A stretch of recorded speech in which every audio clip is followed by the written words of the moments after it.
جی ہمارے ساتھ ڈاکٹر شیری مزاری صاحبہ ہیں، ہم ان سے بات کر لیتے ہیں۔ میڈم یہ بتائیے گا کہ خان صاحب پہ دہشت گردی کا پرچہ ختم کیا، ضمانت تو مل گئی، یہ سب کچھ کون کرا رہا ہے؟ اگر حکومت کہہ رہی ہے وہ نہیں کرا رہے تو پھر سوال اٹھتا ہے کون کرا رہا ہے؟ یہ تو آپ میڈیا والے ہیں، آپ پوچھیں۔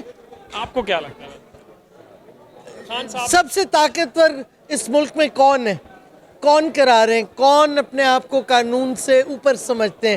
یہ سوال ہم پوچھتے ہیں، جواب آپ میڈیا ہمیں دے گا۔ سوال اور بتا دیں، عوام یہ اب ایک کنفیوژن ہے کہ خان صاحب اسٹیبلشمنٹ سے پنگا لے لیا خان صاحب نے، تو اگلی حکمرانی شاید وہ نہ آنے دیں۔ اس پہ پنگے کی بات نہیں ہے، ہم حقیقی آزادی کی جنگ لڑ رہے ہیں، ہم نے کسی سے پنگا نہیں لیا، ہم اصولوں کی بات کر رہے ہیں۔ توشہ خانہ کیس میں لگتا ہے کہ نواز شریف اور عمران خان کا کیس ایک جیسا ہے؟ دیکھیں وہ بھی ایک فراڈ کیس بنائے، خان صاحب نے سب ڈکلیئر کیا ہوا ہے اور پیمنٹ پوری کی ہوئی ہے، تو یہ سارے فراڈ کیسز ہو رہے ہیں، کوئی تماشا ہی ہے۔ ہاں جی، شیری مزاری صاحبہ کی بات آپ نے سنی۔